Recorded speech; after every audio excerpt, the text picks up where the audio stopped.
Yeah, Ed Glorious Beats. Welcome back, Secret House against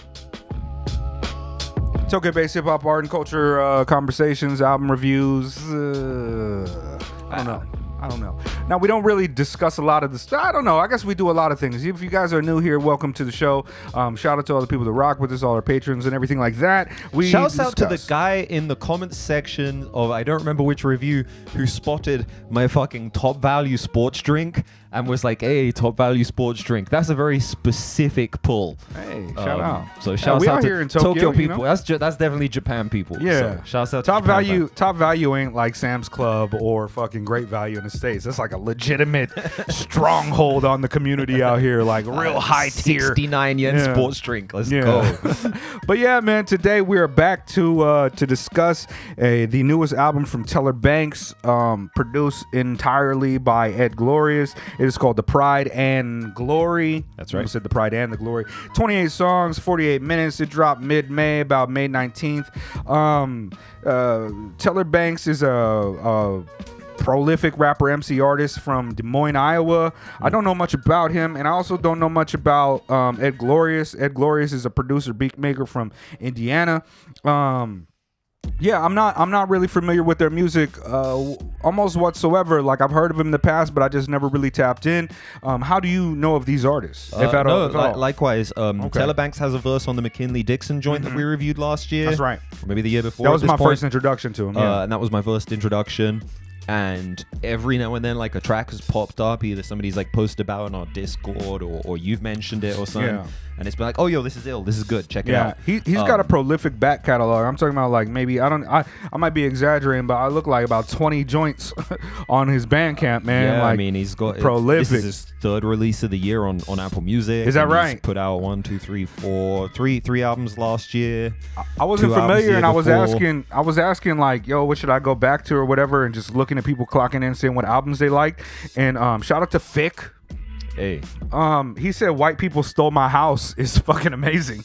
And also on top of that, that's just a fucking amazing album title that is based in reality for him, which is sad. He put out an album in like 2020 called The Grotesque and Beautiful, and I don't like, that's a very, very evocative title, and I'm almost certain that someone recommended that to me at some point, and I almost certainly did I'll get around to it, and like, well, you know, we'll get into the album, but like, I probably should have gotten around to it. That's the point. I mean, what we do here is, like, a lot of the time, since we always doing rap album reviews, hip hop album reviews, in our free time when we're not trying to pay attention to an album to discuss it for y'all, we usually listen to other genres of music. Hey, I've been listening to Nina Archive's new shit like all day, the Wave Generators type of shit all week. You know what I mean? So yeah, let's get right into the album and our general thoughts on it. I love this joint. Like, to be just like degular about it, it's like, it's a tremendous, like, really good hip hop album. I think that, you know, for a lot of y'all that know us really well and know of me, in my taste, like, I tend to gravitate more towards the experimental, the avant-garde, a little bit of the more like wildly poetic shit. But at the same time, I grew up on the West Coast and in Oceanside and Inglewood in the 90s, and gang culture and being around all that stuff. So I take kind of the, like, as popular as like trap is and rap is, a lot of that shit is just a lot of people like aspiring to imitate art. But when I listen to Teller Banks, there's a degree of authenticity there that I feel like, you know, my spider sense tingles when I come across herbs, and it's always been really good. But when I listen to Teller Banks, I'm like, word, this cat seems like a real person, like an actual human being. There's a variety of emotions, there's a variety of thoughts, and a variety of different ideological fulcrums on the album.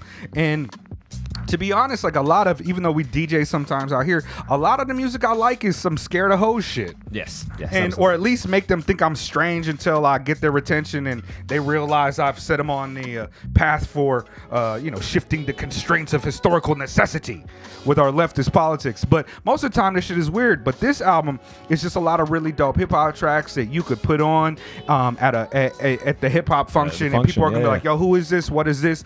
Ed Glorious's beats are always banging and slapping. They're not your tropey kind of more abstract hip hop shits with minimal drums. He's got drums. These are more structured, like your conventional, like hip hop track, like verse, chorus, verse. You know, there's not turntablism on it, hooks, but you know, sample, bass, dope, bap drums. Yeah. wonderful hip hop tracks, and yeah. So general thoughts. I'm gonna get into my thoughts on the lyricism in a bit, but like you fuck with this one too for similar reasons. I heavily fuck with this one. Like I think that I'm gonna put it on like right now we're playing Ed Glorious in the background. This is his Magic joint that came out last year, about a year ago, almost exactly to the day. June 22nd, but some of these beats on this record end up on the other record too. But I'm gonna go and put on the actual the album. And shit, on the right? album. Yeah, because I mean it's not like necessarily mold breaking, but it's like the level of execution here is absolutely top tier. This is just really, really good raps over really, really good beats, and it's like done in like an interesting way as well. You know, even though it is relatively traditional, it's like there is like enough weirdness and dustiness that like makes it continually compelling to actually listen to. You know, there are elements to Ed Glorious's beats on here where there's like a little layer or like a weird sample chop here or there. And then, you know, Tyler Banks' flowing just keeps it all together. And he's got like a ton of swagger when he's rapping as well. Like he sounds cool as hell when he's MCing on these beats. And it's like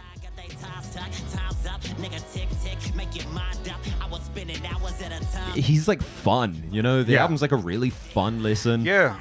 I mean, I think fans of like a Vic Spencer or these are like he's really strong at just rapping, writing a beat, changing up his flows, and also I'm a big fan of his voice. I think that part of it, I'm hella Westy like that, and I love a West Coast gangster rapper type, and he do kind of, even though he's not from the West like that. Part of me is like, there's moments on the album where I was like, that kind of remind me a little bit of Nipsey. That kind of remind me a little bit of somebody that has a hard ERs on the word sucker or buster, there's like also, a West Coast cat. Like, I like that. There's also some Kanye worship on here. Like, okay. Obviously, should have been signed twice. That's that's 2 words, right? Yeah. Should have been signed twice. Grammy nominated, most imitated, whatever. And then Egg Prices. That track is dope too. Egg Prices. He's doing the Can't Tell Me Nothing hook. No, wait till I get my money. Right, that's Kanye as well. Yeah. And it's like, I don't know, I kind of got the same kind of vibe with College Dropout, where it's like, there's some like real like fun, interesting sample chops on here, soul samples, things like that, with some like top-notch rapping on here. This album, if Tyler Banks were to aspire towards the mainstream, I think he absolutely could do that. But at the same time, I do think, something that made early Kanye so compelling to people is the fact that he was like authentic to himself, like the Kanye character came out. The Kanye we have now is a very contrived and complex figure that I don't really want to talk about, but like this is deeply authentic music. This is one of the things, like for me, and I'm not some like strict moralist that doesn't like video games because they promote violence or gangster rap shit like that. But one of the reasons that this album kind of strikes a chord with me is because like, I grew up around gangsters. I got family that's gangsters. I got family in jail for being gangsters. I got homies that's dead from being gangsters. And while I've always been a civilian and rocking, as a back then at least as like a 5%er and stuff, like a lot of the rap music that I grew up listening to, despite like a lot of it that I grew up listening to, despite it having these kind of antisocial themes of, shooting people if they get reckless or, protecting yourself with guns or even drug dealing, I've always allowed space for that because I understand that the conditions that a lot of people find themselves in, the alternatives tend to be turn into that life of crime or turn into selling drugs to survive. And that's an important thing that needs to be noted. And one of the social conditions that is the worst, particularly for poor people and particularly for poor black people. And so whenever I hear somebody talking about that type of shit, if they're just rapping it to say those things because they like music that says that type of thing, if they're just like, aping trap culture or gangster culture or drug dealing culture, I don't really want to rock with it. There has to be like this level of like, are you authentically telling a story or are you advancing these antisocial narratives? And I don't try to stop that, but I'm just saying my particular diet in listening to artists, like that sense to me, like there's a reason why I don't listen to some artists, because I'm just like, I ain't really feeling how you doing it.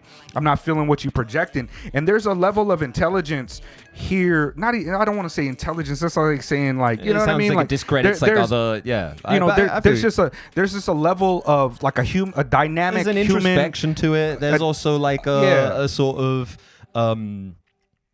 thoughtfulness, like a considered nature. It's to dynamic. How the, it's a dynamic person. It's an actual person. The complexities that come with that. Yeah. And so like, even though I don't necessarily agree with some of the ways that he kind of, or the places he finds himself in dealing with women, where he advances some of those things, or the way that he deals with other people by keeping a gun. I understand it, and those aren't my favorite parts of the album. My favorite parts of the album are when he's rhyming and barring out, and there's more parts that are just like, this is who I am and this is how it's got to be. Also, I'm really dope, and also like, I'm considerate in thinking about the way that I'm moving through this world, and to me there's just like a level of importance there. Like, it's not like that type of personality is an outlier in rap music. Mr. Morale is basically on that same type of tip. You know what I mean? Yeah. But obviously Teller Banks is a little bit more fucking hardened than the good kid. Yes. But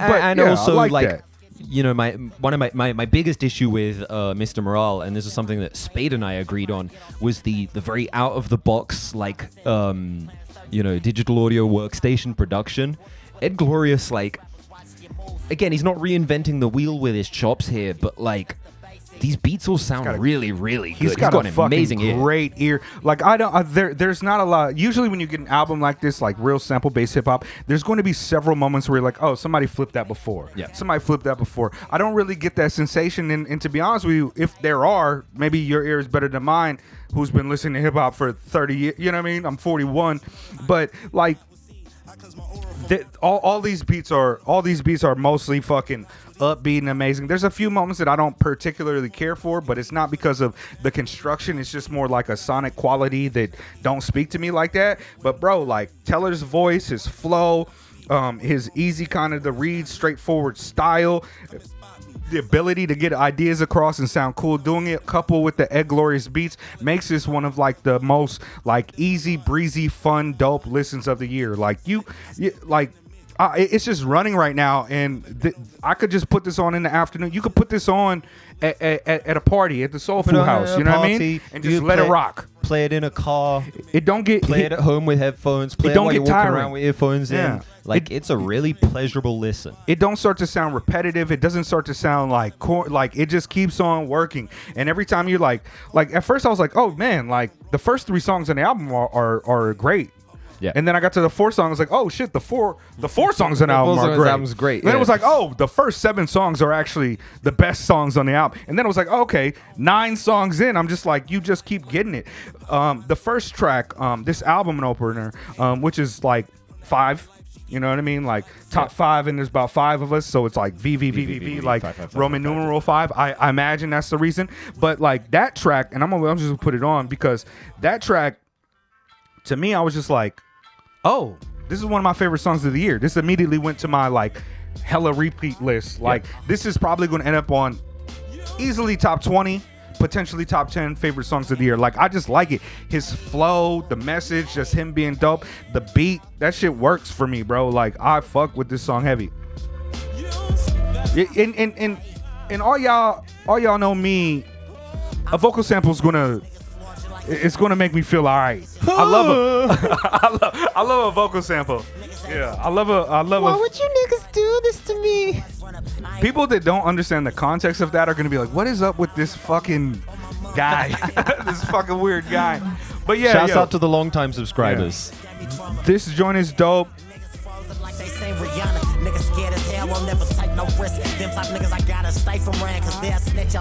Yeah, the cold, another, like, let me just jump in it, right? It's kind of like introspective type, beautiful beat. And his ability to hop back and forth between those different modes, the like, all right, this beat's hard, I'm fucking going in on this one, and like, all right, pull it back. Here's a cold, the cold, like, here's something a little more introspective, a little like cooler. Yeah. Like, there's a segment of like rappers who probably like really got into this type of sound after hearing like early Joey Badass and early Logic, right? Who are like, oh, I want those 90s golden era boom bap type of beats and I'm gonna do a lyrical thing on it like that. Like, there's a corniness that comes with that sometimes from some artists, but you don't never ever feel like it's even reaching close to that with Teller Banks. In fact, the worst probably thing about Teller Banks is his name. Just because every time you try to Google the shit, it bring up fucking bank like tellers. jobs like on you don't work. fucking know to put it together the right way. Like, but everything about him is fucking ill. Should have been signed twice. Hold on, man. I like this, you kind of I recognize that, but it's interesting because you mentioned the Joey Badass joint, and I thought this dude was older. I feel like he's my age. I feel like I would put money. Teller Banks. Like that? I don't know. I feel like Teller Banks was born in 1992. I'm gonna just throw that. I think he's 32 years old. I think he was born in 92. Okay. I mean, so tell me if I'm right in the comments. Like, yeah, I don't know. There's not a lot of information about him out there, and I think that's like, for as prolific as he is, when I hit Teller Banks in the way with the money symbol Banks at the end, it should bring up all Teller Banks shit. But instead it brings up 2 music videos, and the rest of the shit is bank tellers. And I think that maybe there's like an impediment to actually getting Wells Fargo. I don't need him to like change his name or nothing like that. But man, like, this is one of those artists that I was just surprised that I heard about him so late. I heard about him like 15 albums in. You know what I mean? Word. He's ill. There's just something about like. He's exuberant, right? He's got the energy, he's got that element, but at the same time, I do think there's a maturity, there's a measuredness here that tells me that he's like late 20s, early 30s, probably in a similar place in his life that I'm at. Because I don't know. He could be 21. He could be a fucking. I like to think that he could be a genius. I don't want to be ageist or anything like that. There's a lot of cats who's like smart, mad, young, but it is a little bit unusual. But he does sound a little bit more mature. Some of the things in his music come across as that. He got 5% like type of bars in here. God body type of bars in here. And I know Cass is picking that shit up when they like, 15. I mean, I was born guy when I was 15. So I know Cass is on this shit early, but there is a level here that sounds a little bit, not even just in the content, but the execution. It's there's a refinement there. There's a technical prowess. There's a breath control. There's something that just makes him seem as a more refined artist who is not, perhaps hasn't reached his peak, but he's also not that type of like a Dean Spencer where I keep on feeling like, oh, you still growing up. You're going to figure out your art's going to get a different way maybe once you get there. With Teller Banks, I just feel like, oh yeah, he already like, he firing on all cylinders. If he decide to do an album with, August Fanon, it's going to sound like an August Fanon Teller Banks album. Different, strange. If he decide to do an album with, Controller 7, it's going to sound like that. And that's why I like everything on this album is so like different and solid. And I really do want to give some fucking props to Ed Glorious because the beats are glorious. That's a hard name too, Ed Glorious. I fuck with you. Go ahead with it. I mean, that's powerful. That's dope. And this beat, like, this kind of also, this track, No Bogo, right? It kind of highlights that distance between like being hella like gangster, but also being like aware and correctly diagnosing, like an Ice Cold Bishop, correctly diagnosing the issues that most affect poor black people, or poor people in general, but particularly poor black people, poor black men, poor black women. And he has moments on this album that are like that. Like it gets, like he's like caste system, color preferences, all these man-made medicines. Like he gets off on it, and it's like, ideologically, I know I'm not like really right there with him. Sure. Like he's not my comrade, but he definitely my nigga type of shit. You know what I mean? Like, absolutely. I fuck with him like that. Another song, Jackie Robinson Jr. That shit's hard. And why you think it's called Jackie Robinson Jr.? Because he really on some shit. It's thoughtful more than you perhaps might expect. What kind of tracks you got for your favorite? Or do you have anything in particular to say about it? No. I don't want to like hit everything, but I'm vibing. Like I'm having a real good time. I kind of am. I think fans of like Blue will Yes. enjoy him. Yes, absolutely. I think fans of like West Side God Boogie, body element, but at the yeah. same time, it's like fucking dope MC over great production. Right, but This- also I think yeah. that kind of gangster vibe too, but mature, like a West Side Boogie, like Boogie Yes, yeah. Boogie fans is gonna fuck with it, and also like even the kind of more kind of like slightly weird nigga type of shit, like a Vic Spencer fan Spencer, is gonna yeah. fuck with this. So Blue, West Side Boogie, Vic Spencer, I think these are kind of like within the same type of like a cat might feel this and be like, okay, I can rock with it, and then grow on them, and then yeah, because it's hard. I'm gonna go with VVVVV. Should have been signed twice, and egg prices. Okay, I got VVVVV, No Bogo, should have been signed twice, and Jackie Robinson. There we go. Fire album, check it out. Fire. Just enjoy it. You know what I mean? Like this is real dope hip hop. Deeply enjoyable record. Yeah. Hold on, let me put on one of the jams before we get out of here. Egg prices. Yeah, all the people that we like are on the screen right now. Shout out to all the people that we rock with. We recently contacted. We followed the Fly Fidelity podcast. They follows us back, sent us a nice message. Shout out to Fly salute. Fidelity podcast. Shout out to all the people that were rocking with us. Caltrops Press, Sonic Cloth, Call Out Culture, Rap Music Plug podcast, the Noname Book Club. We're patrons for a lot of these people. Extraordinary rap. Extraordinary rap. Yeah, you know, like we're not trying to fill the screen with 52 people that we rock with, but it be like that sometimes. It's nice to be a part of this ecosystem. Some of the best people in the world in this ecosystem. Also, some of the best people in the world are on the screen On the because screen right they're our now. It's our patrons. patrons. Let's And we go. appreciate all of your love and respect you. Yeah. Old man Christian, I appreciate you spamming up the motherfucker though. I always love it. Excuse me. Are you saying something?